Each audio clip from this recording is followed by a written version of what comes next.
Sharing resources and knowledge among team members and stakeholders involves making information and tools accessible to everyone who needs them.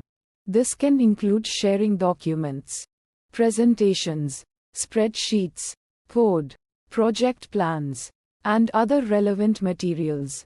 For example, a team of software developers could share their code in a central repository, allowing everyone to access and contribute to the project.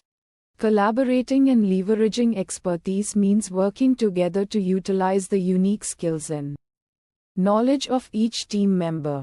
This can involve seeking advice from colleagues, participating in peer reviews, and sharing best practices.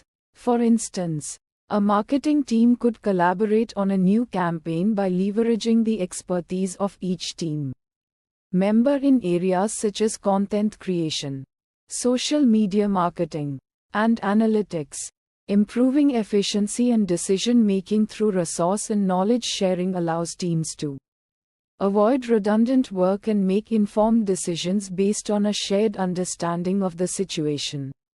For example, a project management team could use a shared project management tool to track progress, assign tasks, and communicate updates, ensuring that everyone is aware of the project's status and can make informed decisions. Fostering innovation and growth by sharing ideas and learning from each other can help teams to come up with new and innovative solutions. For instance, a research team could share their findings and insights through presentations, workshops, and publications, leading to new research directions and breakthroughs. Strengthening team relationships through open communication and collaboration can create a more cohesive and productive work environment.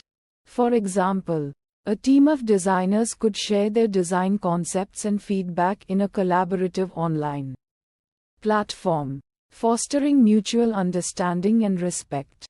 Reducing redundancy and duplication by sharing existing resources and knowledge can save time and resources.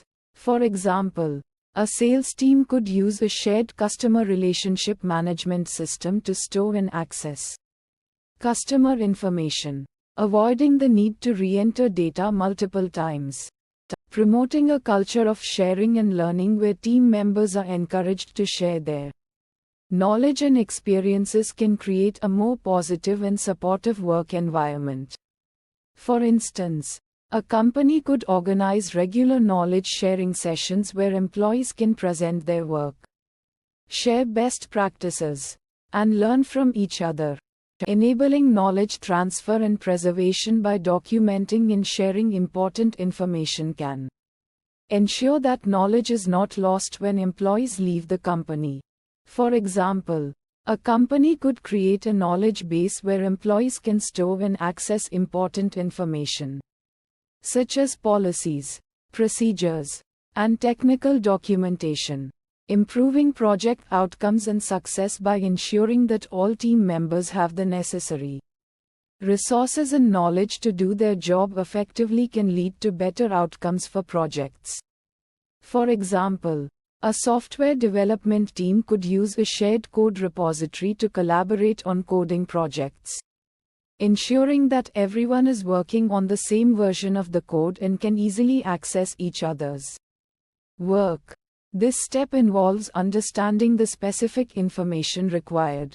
For instance, if you are researching the impact of climate change on agriculture, you need to clearly define your research question, such as what are the projected impacts of climate change on wheat production in the next decade?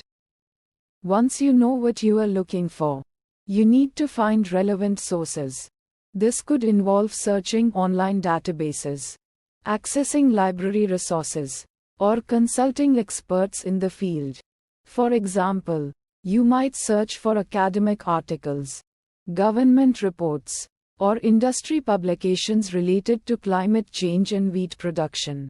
This step involves carefully reading and analyzing the information you've gathered. You need to identify the key findings, relevant data, and supporting evidence. For instance, You might extract information on projected temperature and rainfall changes, their potential impact on wheat yields, and the adaptability of different wheat varieties. Once you have extracted relevant information, you need to organize and synthesize it. This could involve grouping similar findings, comparing and contrasting different perspectives, and identifying patterns or trends. For example, you might categorize the information into different categories, such as impacts on yield, costs, and adaptation strategies. The final step involves presenting your findings in a clear and concise way. This could involve writing a report, creating a presentation, or preparing a summary. For example, you might present your findings in a research paper, a policy brief, or a presentation to stakeholders. Defining the target audience involves identifying the specific group of people you want to reach. With your marketing campaign, this includes understanding their demographics, psychographics, interests, and needs. For example, if you are launching a new line of organic skincare products, your target audience might be environmentally conscious individuals who are concerned about the ingredients used in their beauty products. Setting campaign goals is crucial to ensure your marketing efforts are aligned with your overall business objectives. These goals should be specific, measurable, achievable, relevant, and time-bound. Smart. For instance, you might aim to increase brand awareness by 20 within the next 3 months or generate 10,000 new leads through your marketing campaign. Choosing the right marketing channels to reach your target audience is critical to the success of your campaign. This involves considering factors such as your budget, the reach of different channels, and the preferences of your target audience. Examples of marketing channels include social media, email marketing, search engine optimization (SEO), paid advertising, content marketing, and public relations.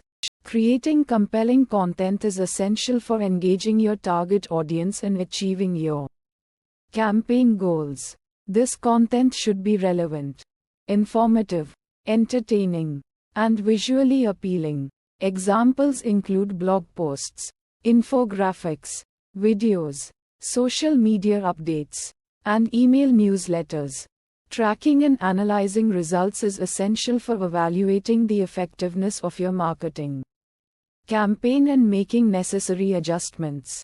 This involves monitoring key metrics such as website traffic, social media engagement, leads generated, and conversions. Optimizing campaign performance involves making data-driven decisions to improve your marketing efforts over time. This can include adjusting your target audience, refining your content strategy, or changing your marketing channels. For example, if your social media campaign is not performing well, you might consider changing your content format, targeting a different audience segment, or using paid advertising to increase visibility. Steps to share resources and knowledge. Clearly define the scope of the RFP, including the specific requirements, deliverables, and timelines. For example, if the RFP is for a new software system, the scope should define the functionalities, the target users, and the expected launch date. Identify all relevant resources, such as internal documents, research papers, market analysis reports, customer feedback, and team expertise, that could be helpful to RFP responders. For instance, if the RFP is for a new marketing campaign, relevant resources might include customer demographics, competitor analysis, and previous campaign performance data. Compile these resources into a well-organized and easily accessible format, such as a shared folder, a knowledge base, or a project website. This ensures that RFP responders can find the necessary information efficiently. For example, a project website could include a dedicated section for RFP resources, organized by category and with clear descriptions. Share the compiled resources with potential RFP responders in a secure and timely manner. This could be done through email, a dedicated platform, or a secure file sharing service. For instance, a company might create a dedicated landing page for the RFP, where interested parties can access the resources and submit their proposals.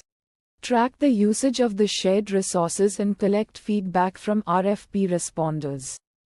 This allows for continuous improvement and ensures that the resources remain relevant and useful. For example, a company could track the number of downloads for each resource, the most frequently accessed resources, and the feedback provided by potential responders. Evaluate the effectiveness of the shared resources based on the quality of the RFP responses, the time taken to respond, and the overall success of the RFP process. This feedback can inform future RFP resource sharing strategies and ensure that the process remains efficient and effective. For example, if a company notices that RFP responders are frequently requesting specific information that is not readily available, they could consider adding this information to the shared resources for future RFPs. A centralized repository where shared resources and knowledge are stored.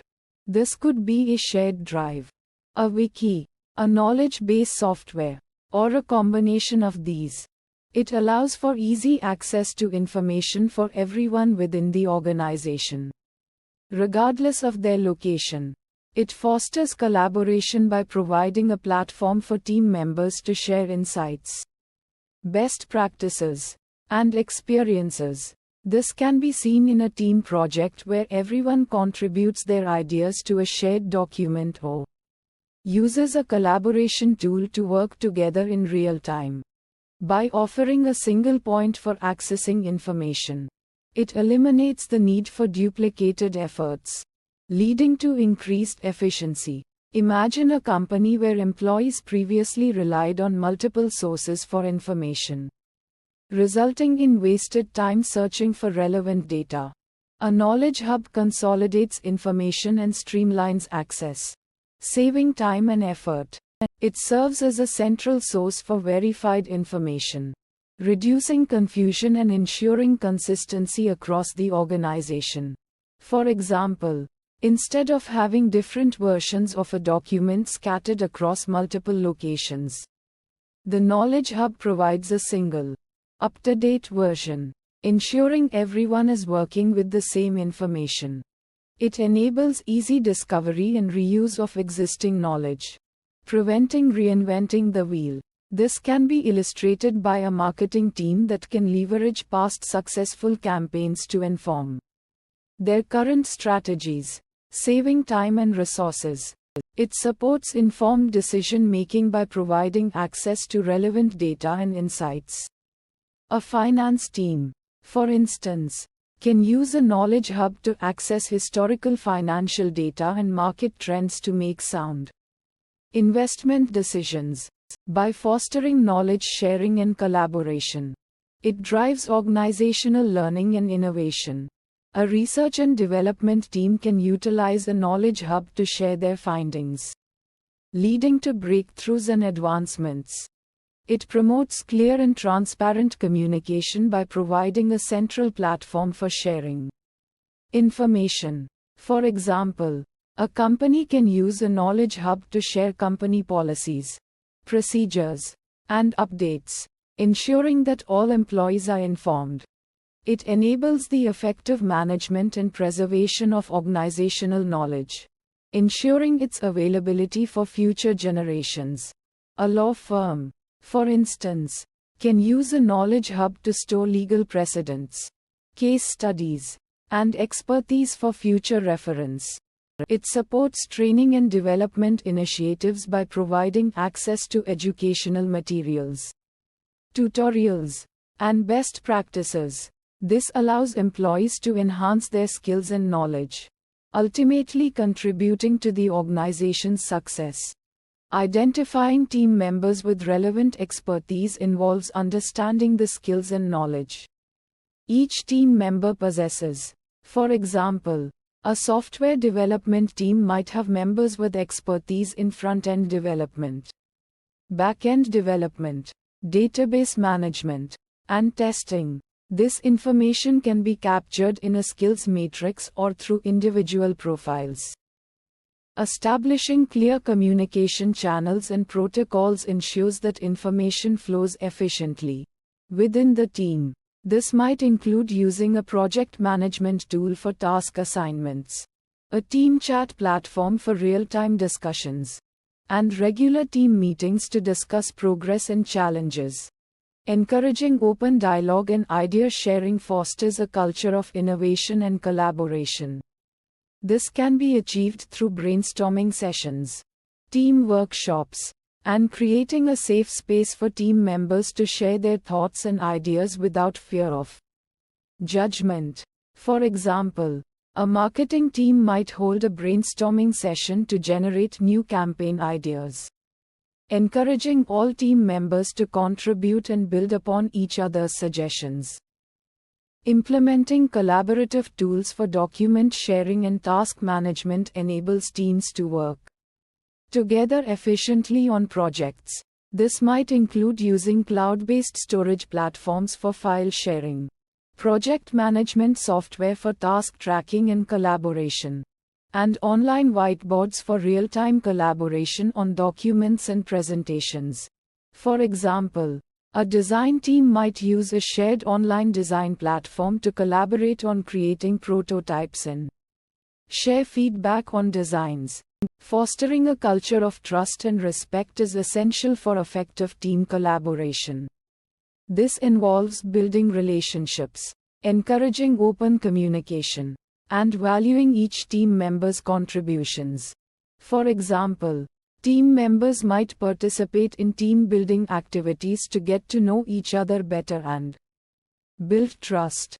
Regularly reviewing and refining processes ensures that the team is constantly improving its collaboration and knowledge sharing. This might involve conducting regular retrospectives to identify areas for improvement, collecting feedback from team members, and making adjustments to processes based on feedback and insights. For example, a team might conduct a retrospective after completing a project to identify what went well and what could be improved for future projects. Recognizing and celebrating team achievements motivates team members and reinforces a positive team culture. This might include acknowledging individual contributions, celebrating team milestones, and providing public recognition for outstanding work. For example, a team might hold a team lunch to celebrate the successful launch of a new product. Outputs improved collaboration and knowledge sharing within the team result in several benefits, including increased productivity, enhanced innovation, improved decision making, and a more engaged and motivated workforce. Identifying and compiling relevant resources means gathering all the necessary materials that can be useful for creating a strong RFP. This can include internal documents like past RFPs, marketing materials, pricing guides, and technical specifications. Additionally, external resources like industry reports, competitive analyses, and legal templates can be helpful. Organizing resources into logical categories involves creating a system to easily access and navigate the compiled information. For example, you could categorize resources by RFP stage, e.g., pre-RFP, RFP development, proposal writing, type of information, e.g., financial, technical, legal, or target audience, e.g., internal stakeholders, potential clients. Creating a centralized repository for resources establishes a single location for all gathered information. This can be a shared folder, a cloud storage service, or a dedicated knowledge management platform. This ensures that everyone involved in the RFP process has access to the same up-to-date information. Establishing clear guidelines for resource access and usage sets expectations for how a repository is used. This includes specifying who has access to what information, how to use the resources properly, and what updates or changes need to be made. Promoting and encouraging resource sharing helps to foster collaboration and knowledge exchange. This can be achieved through internal communication channels, team meetings, and creating a culture of sharing best practices and lessons learned. Providing training and support for resource utilization ensures that everyone understands how to effectively use the resources. This might involve workshops, tutorials, or one-on-one guidance. Tracking resource usage and effectiveness allows for analysis of which resources are most valuable and how they contribute to the RFP process. This information can be used to improve the repository and refine guidelines for future RFPs. Regularly reviewing and updating resources ensures that the information remains current and relevant. This might involve checking for outdated documents, incorporating new information, and updating resources based on feedback and changing requirements. This step involves clearly defining the task to be accomplished. For example, if the task is to improve customer service, you would need to define what improve means in this context. This step involves identifying and gathering all the resources needed to complete the task. This might include things like data, tools, software, or even people with specific skills. For example, if the task is to design a new website, you would need to gather resources such as web designers, graphic designers, and content writers. This step involves analyzing the gathered resources to understand their strengths and weaknesses, and how they can be used to solve the problem. For example, if the task is to improve customer service, you would need to analyze customer feedback data to identify areas where customer service could be improved. This step involves developing a solution to the problem based on the analysis of the resources. This might involve creating a new process, designing a new product, or developing a new strategy. For example, if the task is to improve customer service, the solution might involve implementing a new customer relationship management CRM system. This step involves implementing the solution developed in the previous step. This might involve building a website, training employees, or rolling out a new policy. For example, if the task is to improve customer service, the implementation step would involve training employees on the new CRM system. This step involves testing and evaluating the effectiveness of the implemented solution.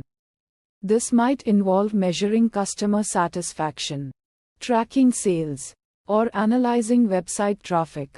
For example, if the task is to improve customer service, the testing and evaluation step would involve measuring customer satisfaction after implementing the new CRM system. This step involves documenting the results of the task, including the steps taken, the challenges faced, and the lessons learned.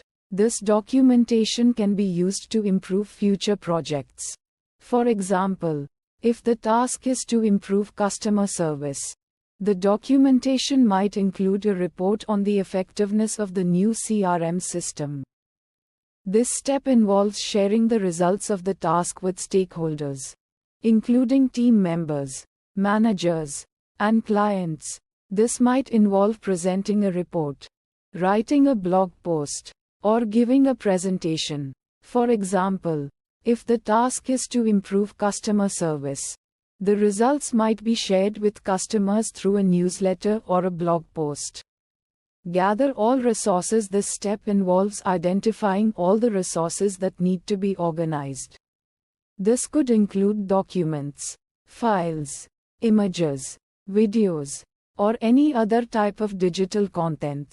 For example, a student might gather all of their notes, assignments, and readings for a particular course. Categorize by topic. Once all the resources have been gathered, they need to be categorized by topic. This will make it easier to find the resources you need later on. For example, a student might categorize their notes by chapter or by topic. Arrange in folders after the resources have been categorized. They can be arranged into folders. This will help to keep the resources organized and easy to find.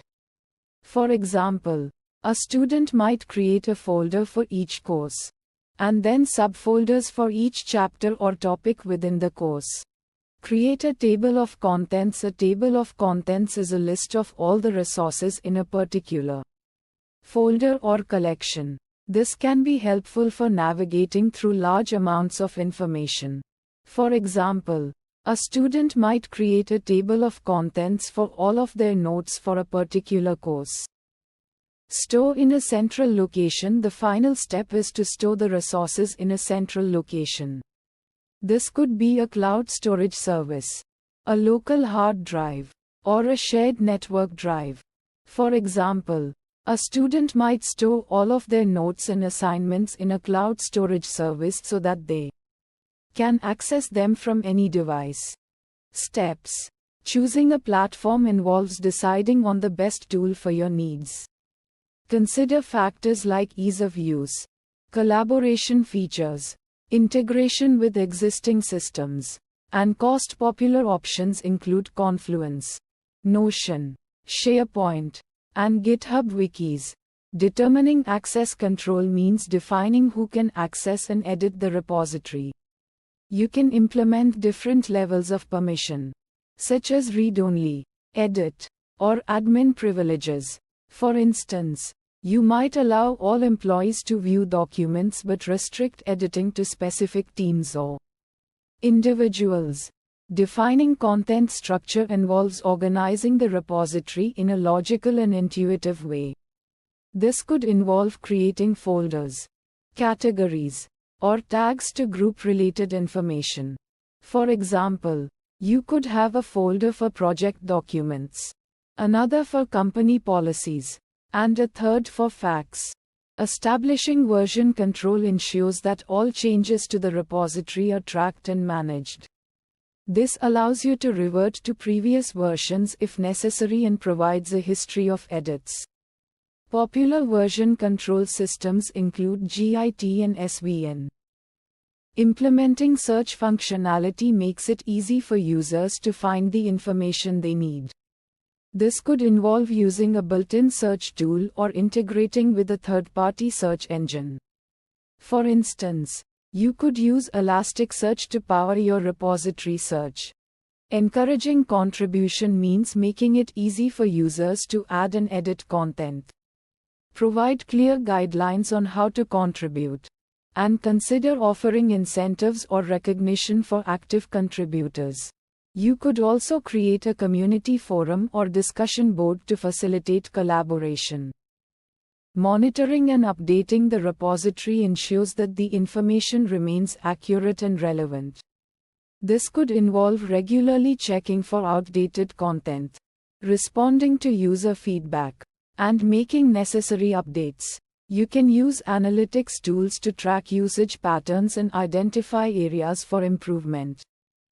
Explain the advantages of using the shared repository, such as improved code reuse, reduced redundancy, and enhanced collaboration. For example, you can highlight how the shared repository allows developers to access and reuse existing code. Modules. Reducing the need to rewrite code from scratch.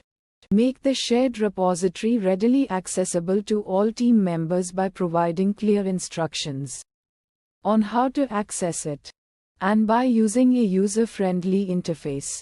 This could include providing access through a web-based interface or a dedicated repository management tool. Foster a collaborative environment by encouraging team members to contribute to the shared repository and to work together on projects. For instance, you can organize code reviews, pair programming sessions, and regular meetings to discuss improvements to the shared repository. Implement mechanisms to track progress and identify issues within the shared repository. This could include using version control systems, issue tracking tools, and metrics dashboards to monitor code changes, bug reports, and project milestones. Acknowledge and appreciate the contributions of team members to the shared repository by recognizing their efforts through public acknowledgement, awards, or other forms of recognition. This can motivate team members to contribute and improve the shared repository. Promote best practices for coding, documentation, and collaboration within the shared repository. This could include establishing coding standards, creating comprehensive documentation, and enforcing code review processes to ensure high-quality contributions. Address any concerns raised by team members regarding the shared repository. This could involve actively listening to feedback, resolving issues promptly, and making necessary adjustments to the repository's structure or functionality. Continuously strive to improve the shared repository by seeking feedback from team members, exploring new tools and technologies, and adapting to evolving needs. This could involve conducting regular reviews, experimenting with new features, and implementing improvements based on user feedback.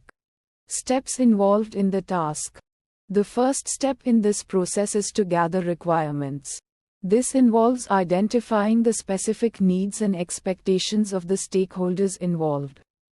For example, if we are developing a new product, we need to understand the target audience, the desired features, and the expected timeline. Once we have gathered the requirements, we need to identify relevant resources that can help us achieve our goals.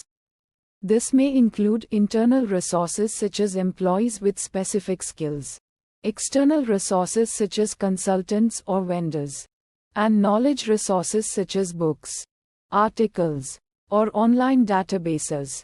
For example, if we are developing a new software application, we may need to consult with software engineers, UI/UX designers, and project managers. Sharing resources is crucial for collaboration and efficiency. This involves making relevant resources accessible to all stakeholders, whether it is through shared drives, online platforms, or simply by communicating with each other. For example, we may create a shared folder on a cloud storage platform to store all project documentation.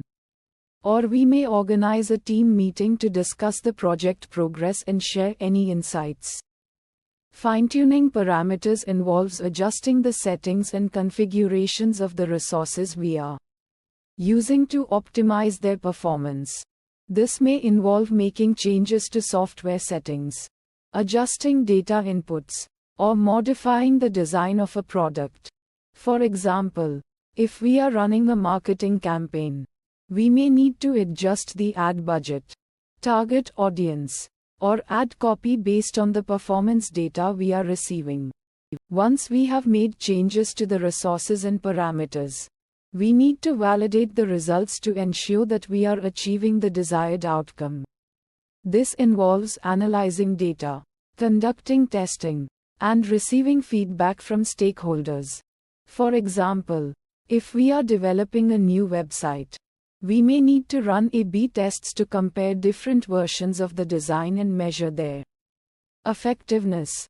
Documenting the process is essential for future reference and for ensuring consistency. This involves recording all the steps taken, the decisions made, and the results achieved. For example, we may create a project plan document, a meeting minutes log, or a technical documentation file. Sharing knowledge involves disseminating the learnings and insights gained throughout the process to others who may benefit from it. This can be done through formal documentation, informal communication, or through training programs. For example, we may create a knowledge base article, share our findings in a team meeting, or deliver a workshop to train others on best practices. Define access levels. This step involves defining different levels of access for resources, such as read-only, edit, or admin. This could be applied to folders, documents, or even specific data fields. For example, you might create an employee access level for a company intranet, allowing employees to view internal documents but not edit them. Assign roles to users. In this stage, you link users or groups to the predefined access levels. For example, you might assign the employee access level to all employees in the marketing department, while managers might be given the edit access level. Configure permissions. Permissions are specific actions that users can take based on their assigned access levels. This might involve setting up who can share files, create new folders, or delete existing content. For instance, you might restrict employee access to only downloading certain documents but prevent them from making changes. Monitor and audit. This final step involves tracking user activity and ensuring that access controls are being enforced effectively. This could include logging all actions, identifying potential security breaches, and providing reports on access patterns. This helps maintain security and ensure resources are accessed appropriately. Steps involved in fine-tuning. Define fine-tuning objective. This step involves clearly defining the specific goal you want to achieve by fine-tuning the model. For example, if you are fine-tuning a language model, you might want to improve its ability to generate creative text formats, translate languages more accurately, or answer questions in a more comprehensive way. Select appropriate model. Choose a pre-trained model that is suitable for your fine-tuning objective. Consider factors like the model's architecture, size, and the type of data it was trained on. For example, if you are working with text data, you might select a model like BERT or GPT-3. While for image data, you might choose a model like ResNet or VGG. Prepare training data. Gather and prepare a dataset that is relevant to your fine-tuning objective. Ensure that the data is properly formatted, labeled, and of sufficient quality to train the model effectively. For example, if you are fine-tuning a language model for text summarization, you would need a dataset of text documents paired with their corresponding summaries. Configure training parameters. Set the parameters for the fine-tuning process, such as the learning rate, batch size, number of epochs, and optimizer. These parameters influence how the model learns from the training data. Experiment with different parameter settings to find the optimal configuration for your task. Train the model. Train the selected pre-trained model on your prepared training data using the configured parameters. This involves feeding the model with the data and adjusting its internal parameters to minimize the difference between its predictions and the actual labels. Evaluate fine-tuned model. Assess the performance of your fine-tuned model on a separate validation dataset to measure its accuracy and effectiveness in performing the desired task. Use relevant metrics like accuracy, precision, recall, or F1 score depending on the nature of the task. Deploy fine-tuned model. Once satisfied with the model's performance, deploy it to a production environment where it can be used to solve real-world problems. This involves integrating the model into an application or service and making it accessible to users. Monitor model performance. Continuously monitor the performance of your deployed fine-tuned model over time and update it as needed to maintain its accuracy and effectiveness. This involves collecting feedback from users, analyzing the model's performance on new data, and retraining the model if necessary. This section represents a request for proposal RFP for a project that focuses on sharing resources and knowledge within an organization.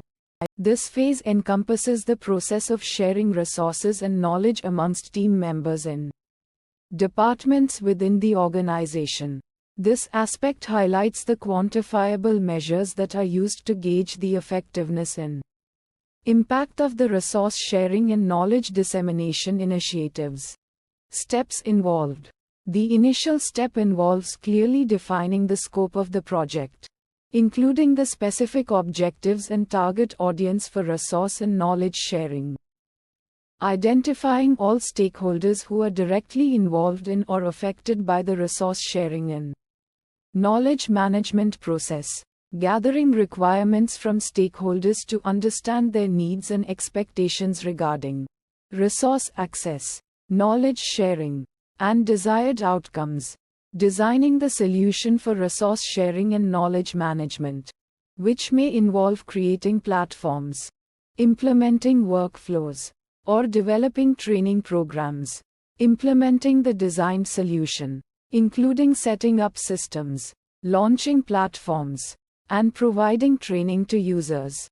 Evaluating the effectiveness of the implemented solution by measuring key metrics and assessing impact on resource utilization, knowledge access, and team productivity. Resources. This encompasses a wide range of documents, such as project plans, reports, presentations, manuals, and templates that are relevant to the organization's work. This includes data sets, databases, and other data sources that provide valuable insights and information for decision making and problem solving. This refers to tools and software used for resource sharing and knowledge management, such as document management systems, collaboration platforms, and learning management systems. This signifies the individuals within the organization who possess specific knowledge, skills, and expertise that are valuable for sharing and collaboration. Knowledge. These refer to established best practices and proven methodologies that have been successful in achieving specific goals or solving particular problems. These represent lessons learned from past projects, experiences, and challenges, which can help guide future decision-making and avoid repeating mistakes. This denotes the specialized knowledge, skills, and expertise possessed by individuals within the organization, which can be valuable for problem solving, innovation, and training others. Metrics examples. This metric quantifies the number of resources, such as documents, tools, or data sets, that have been shared amongst team members or departments. This metric measures the amount of time saved by leveraging shared resources instead of duplicating efforts or searching for information independently. This metric tracks the number of knowledge articles, such as how-to guides, best practice documents, or facts, that have been created and added to the knowledge management system. This metric captures the number of knowledge articles accessed by users, providing insight into the utilization and relevance of the shared knowledge base. Return value. This refers to a comprehensive summary of the key metrics collected throughout the resource sharing and knowledge management initiative. Based on the collected metrics and analysis of the data, this includes actionable recommendations for improving the effectiveness of resource sharing and knowledge dissemination within the organization. Number of resources uploaded. The total count of resources successfully uploaded to the repository. For instance, this could represent the number of images, documents, or code files added to a project repository on a platform like GitHub. Total users represents the overall number of users who have access to the repository. This metric provides an overview of the repository's reach and potential audience. For example, A repository with 1000 total users indicates that 1000 distinct individuals have access to its content. New users tracks the number of users who gained access to the repository for the first time within a given period. This metric highlights the repository's growth and attractiveness to new users. For example, if a repository gains 50 new users per week, it suggests a steady influx of interested individuals. Active users refers to the number of users who have interacted with the repository within a specified time frame. This metric demonstrates the repository's current engagement level. For example, a repository with 200 active users in the past month indicates that 200 users have engaged with its content during that period. Daily active users measures the number of users who interacted with the repository on a particular day. This metric provides a snapshot of the repository's daily activity level. For example, a repository with 50 daily active users suggests that 50 users engaged with its content on that specific day. Weekly active users counts the number of users who interacted with the repository over a week. This metric reflects the repository's weekly engagement trend. For example, a repository with 300 weekly active users indicates that 300 users engaged with its content over that week. Monthly active users tracks the number of users who interacted with the repository within a month. This metric presents the repository's monthly engagement pattern. For example, a repository with 1000 monthly active users shows that 1000 users have engaged with its content over that month. Peak users identifies the highest number of users who simultaneously accessed the repository within a specific period. This metric indicates the repository's peak demand and usage level. For example, a repository with a peak user count of 500 indicates that 500 users accessed the repository concurrently at some point in time. User growth rate measures the percentage change in the number of users over a given time frame. This metric reveals the repository's user base expansion rate. For example, a user growth rate of 10 over the past quarter indicates that the repository's user base increased by 10 during that period. User churn rate indicates the percentage of users who stopped accessing the repository within a specific time frame. This metric highlights the rate of user attrition from the repository. For example, a user churn rate of 5 over the past month suggests that 5 of the repository's users ceased accessing it during that month. User engagement rate measures the average number of interactions per user within a given period. This metric indicates the level of user activity and interaction with the repository. For example, a user engagement rate of 3 interactions per user per week shows that users on average engage with the repository 3 times a week. Resource sharing and knowledge visualization plots are powerful tools that help teams and organizations visualize the resources and knowledge they possess. These visualizations can be used to identify gaps, promote collaboration, and make better decisions. Step 1: Identify resources and knowledge involves understanding the different types of resources and knowledge that are available. This can include documents, presentations, data sets, people with expertise, tools, and more.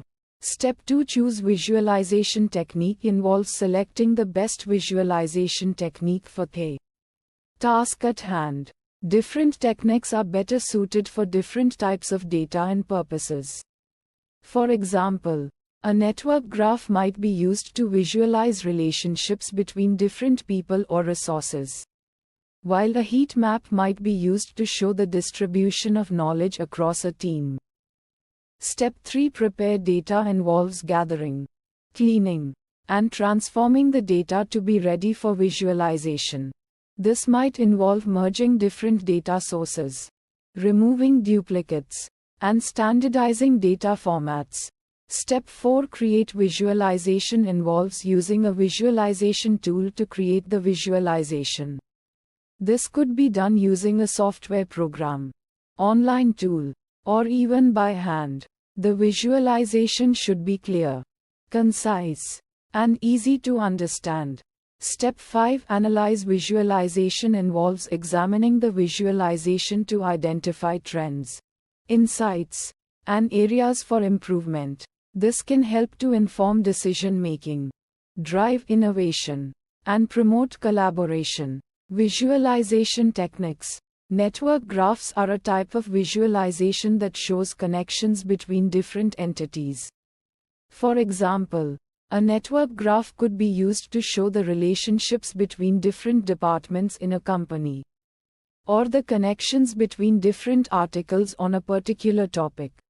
Mind maps are a type of visualization that uses a hierarchical structure to represent ideas and concepts. For example, a mind map could be used to brainstorm ideas for a new project, or to organize the different chapters of a book. Concept maps are a type of visualization that shows the relationships between different concepts. For example, a concept map could be used to illustrate the different concepts involved in a particular field of study, or to map out the different steps involved in a process. Tree maps are a type of visualization that uses nested rectangles to represent data. For example, a tree map could be used to show the distribution of sales across different product categories, or to visualize the breakdown of a budget. Heat maps are a type of visualization that uses color to represent data. For example, a heat map could be used to show the distribution of customer satisfaction ratings, or to visualize the different levels of activity on a website. Sankey diagrams are a type of visualization that shows the flow of data or resources. For example, a Sankey diagram could be used to illustrate the different steps involved in a manufacturing process, or to show the flow of energy through a system. Data preparation. Gather data involves collecting the data that will be used for the visualization. This could involve gathering data from different sources, such as databases, spreadsheets, or websites. Clean data involves removing any errors or inconsistencies from the data. This might involve correcting typos, removing duplicate entries, and standardizing data formats. Transform data involves changing the data into a format that is suitable for visualization. This might involve aggregating data, grouping data, or calculating new variables. Visualization creation. Choose tool involves selecting a tool that is appropriate for creating the visualization. There are many different tools available, both online and offline. Design layout involves determining the overall layout and structure of the visualization. This might involve deciding on the size and shape of the visualization, the placement of elements, and the use of color and other visual cues. Add annotations involves adding text, labels, and other annotations to the visualization to make it more informative. This could include adding titles, access labels, and legends. Visualization analysis. Identify trends involves looking for patterns and trends in the data. This might involve identifying outliers, looking for correlations between different variables, and identifying areas where there is a lot of variation. Draw insights involves interpreting the trends and patterns that have been identified to draw meaningful conclusions. This might involve developing hypotheses, testing theories, and making recommendations. Communicate findings involves sharing the insights that have been drawn from the visualization with others. This could involve presenting the visualization to stakeholders, writing a report, or creating an infographic. Gather data from various sources relevant to resource usage. These sources can include system logs, monitoring tools, and cloud provider dashboards. Process the collected data to ensure its quality and consistency. This involves cleaning the data, handling missing values, and transforming it into a format suitable for analysis and visualization. Visualize the processed data to gain insights into resource usage trends. Choose appropriate visualization techniques based on the data type and the insights you want to gain. Interpret the visualized trends to identify patterns, anomalies, and insights. Analyze the data to understand the reasons behind the observed trends and make informed conclusions. Take action based on the interpreted trends. This could involve optimizing resource allocation, identifying potential performance bottlenecks, or making proactive changes to prevent future issues. Steps involved in a task. Collect resource usage data from relevant sources. For example, gather CPU utilization data from system logs, memory usage data from monitoring tools, and storage consumption data from cloud provider dashboards. Pre-process and clean the data. This involves handling missing values, removing duplicates, and converting data into a consistent format. Choose an appropriate visualization technique. Select the visualization technique that best represents the data and the insights you want to gain. Create a visual representation of the data. Use the chosen visualization technique to create a clear and concise visual representation of data. Analyze the visualized trends to identify patterns and insights. Look for trends, seasonality, and outliers in the data. Based on the identified trends, make informed decisions or take action.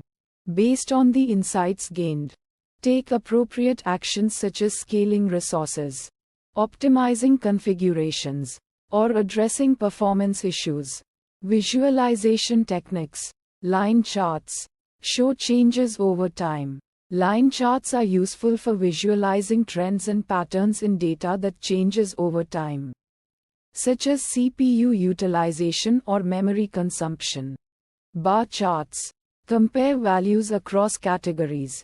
Bar charts are useful for comparing values across different categories, such as the resource usage of different applications or services. Area charts emphasize cumulative values. Area charts are useful for visualizing cumulative values over time, such as the total amount of data transferred or the total storage consumed. Scatter plots explore relationships between variables. Scatter plots are useful for exploring the relationship between two variables, such as the relationship between CPU utilization and memory consumption. Data sources. System logs contain detailed information about the events that occur on a system. This information can be used to track resource usage, identify performance bottlenecks, and diagnose problems. Monitoring tools provide real-time insights into system performance and resource usage. These tools can collect data on various metrics, such as CPU utilization, memory consumption, and network traffic. Cloud providers offer dashboards and APIs that provide insights into the resource usage of cloud-based services. This data can be used to track costs, identify optimization opportunities, and ensure that resources are used efficiently. Interpretation tips. Look for trends and patterns in the data to identify recurring behaviors or patterns. This can help you understand the factors that influence resource usage and predict future trends. Identify anomalies and outliers in the data to find unexpected spikes or drops in resource usage. These anomalies can indicate problems or events that require further investigation. Consider the context of the data when interpreting the trends. Take into account factors such as the time of day, the day of the week, and the season of the year. Popularity plots are graphical representations that depict the popularity of data points. Typically over time, they can reveal trends and patterns in data, allowing users to identify the most popular items or concepts. For example, a popularity plot could show the most viewed articles on a website, the top-selling products in a store, or the most popular hashtags on social media. Article views represent the number of times an article or piece of content has been accessed or viewed. These metrics provide insights into the engagement and popularity of content, helping to understand what topics resonate with audiences. For instance, tracking article views on a news website can reveal which stories are attracting the most attention. Resource usage refers to the amount of resources consumed by a system or application. These metrics are crucial for monitoring performance, identifying bottlenecks, and optimizing resource allocation. Examples include CPU utilization, memory usage, and network bandwidth consumption.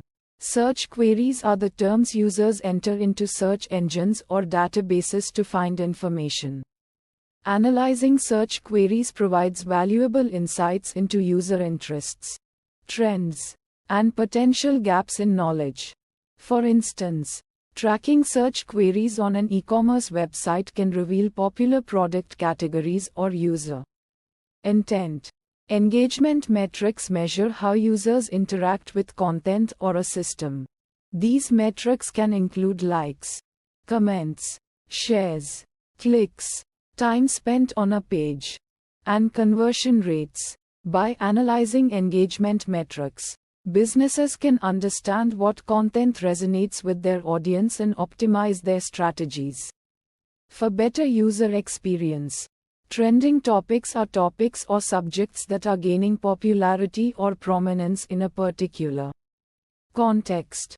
Identifying trending topics can be valuable for businesses to stay relevant, capitalize on emerging trends, and engage with their audience effectively.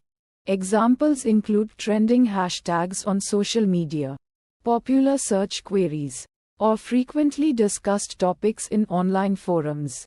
Community interactions represent the interactions among members of a community or group. These metrics capture the level of engagement and collaboration within a community, highlighting areas where members are actively participating and contributing. Examples include forum posts, comments, likes, and private messages. Time series analysis is a statistical technique used to analyze data points collected over time. It helps identify trends, patterns, and anomalies in data, providing valuable insights for forecasting and decision making. For example, time series analysis can be applied to stock market data, weather patterns, or website traffic. Data visualization tools are software applications or platforms that enable users to create visual representations of data. These tools provide various options for charts, graphs, and maps, allowing users to explore, analyze, and communicate data effectively. Examples include Tableau, Power BI, and Google Data Studio. Visualization libraries are collections of code modules or functions that provide pre-built visualizations and charting capabilities. They streamline the process of creating interactive and visually appealing data visualizations, allowing developers to focus on data analysis and presentation. Popular examples include Matplotlib, Seaborn, and Plotly in Python.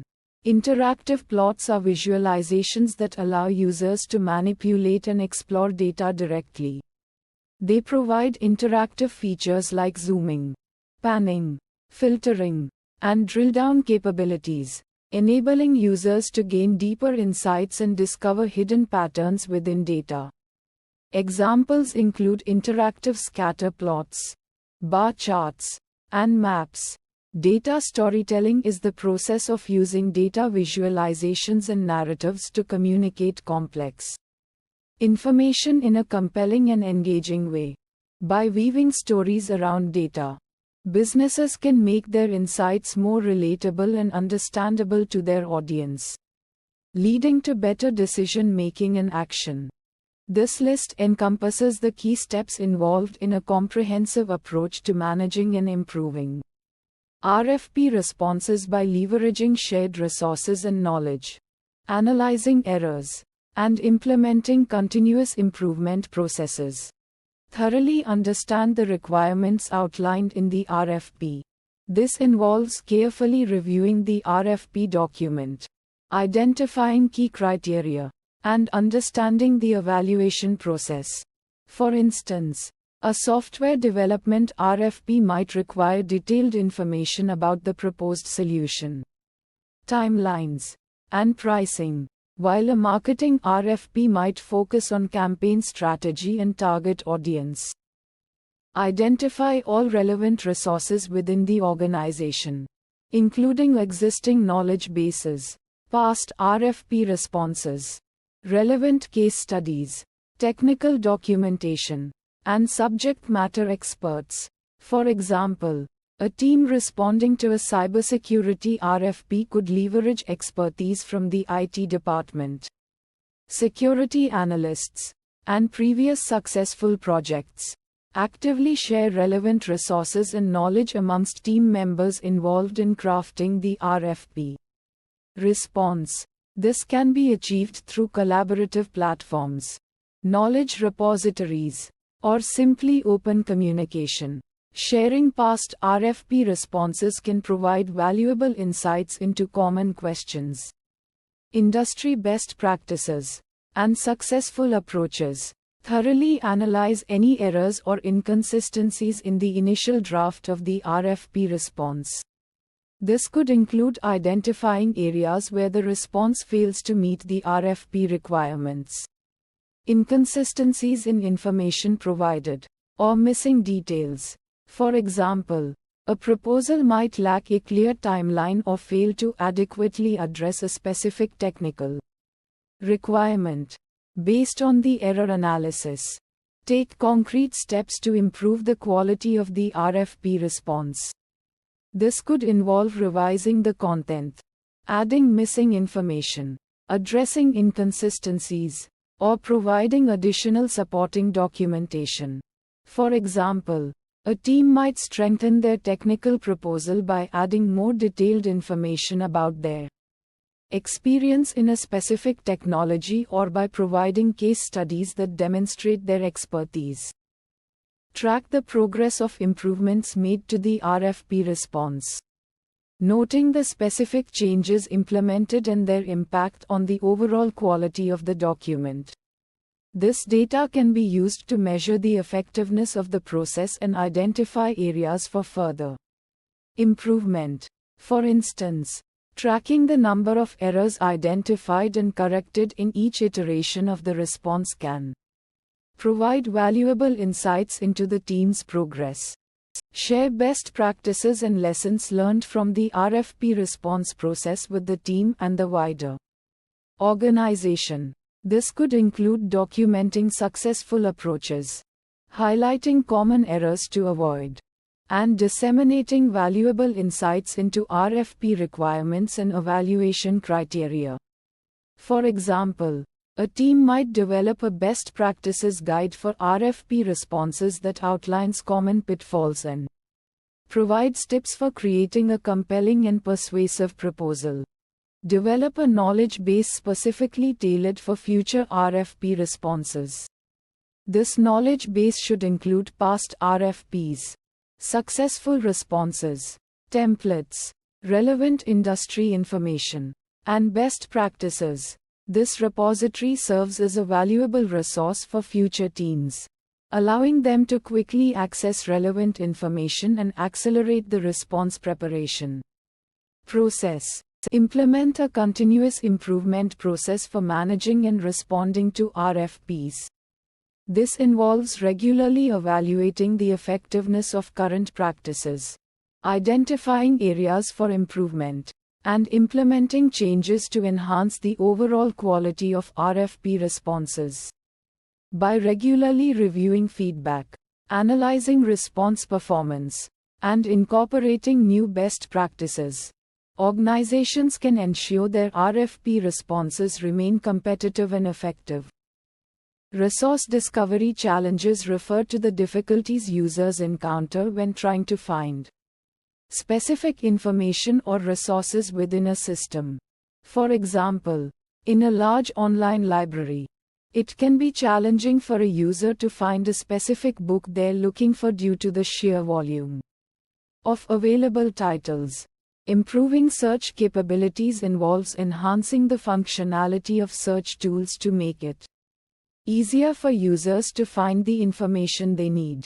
This could include implementing more advanced search algorithms, providing better auto-completion suggestions, or incorporating natural language processing (NLP) to understand user queries more accurately. Enhancing information organization means improving the structure and presentation of information to make it more accessible and understandable. This can involve creating more intuitive navigation menus, using clear and concise labels, and applying categorization schemes that effectively group related content. Challenges: lack of a centralized repository for storing and accessing resources can lead to duplication of effort, wasted time, and inconsistency in information. For example, if multiple teams are working on similar projects, they may not be aware of existing resources, leading to redundant research and development.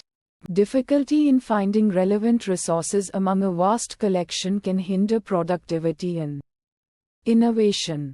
Imagine a scenario where a team needs specific data or documentation for a project but struggles to locate it due to poor organization and inadequate search functionality.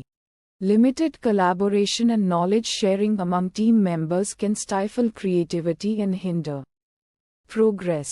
When individuals work in silos, they miss out on valuable insights and perspectives that could enhance their work. For instance, a team member with expertise in a specific area may not be able to share their knowledge effectively with others, leading to missed opportunities. Fixes: establishing a centralized repository, such as a shared drive or knowledge management system, provides a single location for storing and accessing resources.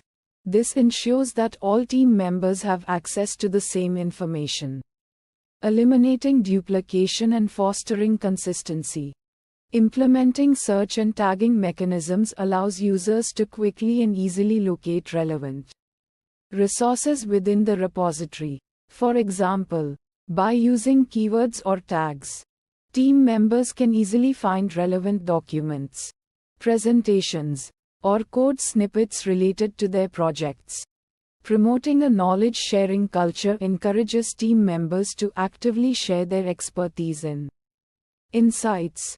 This can be achieved through regular knowledge-sharing sessions, online forums, or peer-to-peer mentoring programs. By fostering a culture of collaboration, organizations can unlock collective intelligence and accelerate innovation. Steps involved in sharing resources and knowledge. Identifying relevant resources involves carefully selecting materials that are valuable and useful to the team. This may include internal documents, external research papers, industry best practices, or training materials. Organizing and categorizing resources helps to ensure that information is readily accessible and searchable. This can be achieved through the use of folders, tags, or metadata to group related resources.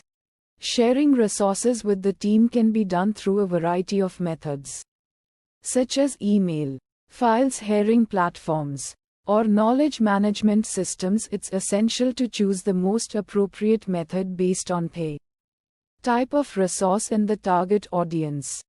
Encouraging knowledge sharing practices involves creating a culture where team members feel comfortable and motivated to share their knowledge and insights. This can be achieved through recognition and rewards for knowledge sharing, as well as opportunities for peer-to-peer learning and mentorship. Tracking and measuring the impact of shared resources helps to demonstrate the value of knowledge sharing and identify areas for improvement. Metrics such as resource usage, user feedback, and project outcomes can be used to assess the effectiveness of knowledge sharing initiatives. Timely information sharing is a critical aspect of successful project management. It involves the prompt and efficient dissemination of relevant data among team members and stakeholders. Ensuring timely information sharing can be a challenge in complex projects with multiple teams and moving parts. Inefficient communication channels can lead to delays and misunderstandings. Furthermore, lack of standardized procedures for information sharing can contribute to information silos and hindering the overall progress of the project. Establishing clear communication channels is a fundamental step in achieving effective information sharing. It involves identifying the appropriate channels for different types of information and ensuring that all relevant parties have access to them. For instance, a project team might utilize a combination of tools such as email, instant messaging, project management software, and regular meetings to facilitate communication. This approach ensures that information is shared efficiently and in a manner that is accessible to all concerned parties. Defining procedures for sharing is essential for maintaining consistency and transparency in information sharing. This involves establishing clear guidelines on how information should be formatted, distributed, and updated. For example, a project team might develop a standard template for project updates or a protocol for reporting on key performance indicators. These procedures ensure that everyone is on the same page regarding information sharing and that important data is collected and distributed in a systematic manner. YAML return value refers to the output format of this response. It represents a structured data format that is human-readable and machine-parsable. YAML stands for YAML Ain't Markup Language. It employs a simple syntax that makes it suitable for config files, data serialization, and various other applications. Using YAML format is essential for ensuring that the response is convertible into a valid YAML document. This format utilizes indentation and colon-separated key-value pairs to represent data in a structured manner. By adhering to the YAML format, the response can be easily parsed by machines and interpreted by humans. Starting scalars with OR is a crucial aspect of YAML syntax. Scalars refer to single values such as strings, numbers, or booleans, to represent long strings that contain special characters. The YAML specification allows the use of a greater than sign or a pipe symbol. This approach allows the strings to be presented in a more readable manner, preserving their original formatting. Avoiding quotes in scalars is a recommended practice in YAML.